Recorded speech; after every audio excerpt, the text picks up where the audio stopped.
Under ഐസിന് വേണ്ടി concealer select ചെയ്യുമ്പോൾ shade എങ്ങനെയാണ് ഡിസൈഡ് ചെയ്യുന്നതെന്ന് എൻ്റെ അടുത്ത് കുറെ പേര് ചോദിച്ചിട്ടുണ്ടായിരുന്നു. അപ്പോൾ ഞാൻ എങ്ങനെയാണ് ഇത് ചെയ്യുന്നതെന്ന് നിങ്ങളെ കാണിച്ചു തരാം. സാധാരണ നമ്മൾ ഫേസിൽ എവിടെയെങ്കിലും ഉള്ള ബ്ലെമിഷസോ എന്തെങ്കിലും കവർ ചെയ്യാൻ വേണ്ടി നമ്മുടെ സ്കിൻ ടോണിന് മാച്ച് ആയിട്ടുള്ള ഷെയ്ഡാണ് സെലക്ട് ചെയ്യുന്നത്. പക്ഷേ അണ്ടർ ഐസിലെ ഡാർക്ക് സർക്കിൾസ് എൻ്റെ എക്സ്പീരിയൻസിൽ നമ്മളൊരു ഷെയ്ഡ് അല്ലെങ്കിൽ 2 ഷെയ്ഡ് ഡാർക്കർ ആയിട്ടുള്ള കൺസീലർ വെച്ചാണ് കൺസീൽ ചെയ്യേണ്ടത്.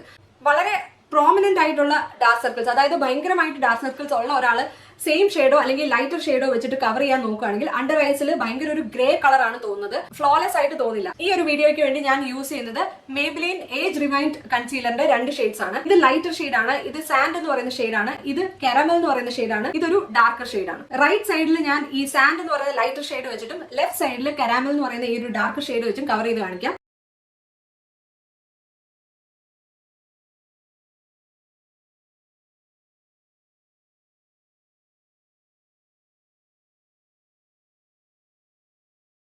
അതുപോലെ കൺസീലർ അപ്ലൈ ചെയ്തിട്ട് തീർച്ചയായിട്ടും ഒരു സെറ്റിംഗ് പൗഡർ വെച്ചിട്ട് ഇത് സെറ്റ് ചെയ്യാൻ മറക്കരുത്, അല്ലെങ്കിൽ കൺസീലർ ക്രീസ് ചെയ്യും. അപ്പോൾ സെറ്റിംഗ് പൗഡർ അപ്ലൈ ചെയ്ത് കഴിയുമ്പോൾ ഒരു ഫ്ലോലെസ് ഫിനിഷ് നമുക്ക് അണ്ടർ ഐസിൽ കിട്ടും. അണ്ടർ ഐസിൽ ഞാൻ 2 സൈഡിലും ഒരേ ഷെയ്ഡ് വെച്ചിട്ടാണ് കവർ ചെയ്യുന്നത്. മേബ്ലിന്റെ ഫിറ്റ് മീ ലൂസ് പൗഡർ ആണ്, 25 മീഡിയം ആണ് ഞാൻ യൂസ് ചെയ്യുന്നത്. ഇപ്പൊ നോക്കിയാൽ അറിയാം, ഈ സൈഡിൽ അണ്ടർ ഐ ഡാർക്ക് സർക്കിൾസ് കാണാം, പക്ഷേ ഈ സൈഡിൽ ഏറെക്കുറെ അത് കവർ ചെയ്തിട്ടുണ്ട്. അപ്പോൾ എപ്പോഴും നമ്മൾ ഒരു ഡാർക്കർ ഷെയ്ഡ് വെച്ചിട്ട് വേണം under eye dark circles cover ചെയ്യാൻ. അതുപോലെ തന്നെ ഫസ്റ്റ് ഫൗണ്ടേഷൻ വെച്ചിട്ട് ഫുൾ ഫേസ് കവർ ചെയ്ത് കഴിഞ്ഞിട്ട് കൺസീലർ അപ്ലൈ ചെയ്യുന്നതാണ് കൂടുതൽ നല്ലത്. കാരണം ഫൗണ്ടേഷൻ കമ്പയർ ചെയ്യുമ്പോഴത്തേനും കൺസീലർ വളരെ തിക്ക് ആയിട്ടുള്ള ഒരു പ്രോഡക്റ്റ് ആണ്. അപ്പോൾ വളരെ കുറച്ച് കൺസീലർ അപ്ലൈ ചെയ്യുന്നതാണ് നാച്ചുറൽ ഫിനിഷ് തോന്നാൻ നല്ലത്. അതുകൊണ്ട് ഫസ്റ്റ് ഫൗണ്ടേഷൻ അപ്ലൈ ചെയ്തിട്ട് പിന്നെ കൺസീലർ അപ്ലൈ ചെയ്യുമ്പോഴാണ് നമ്മുടെ മേക്കപ്പ് നാച്ചുറൽ ആയിട്ട് തോന്നുന്നത്.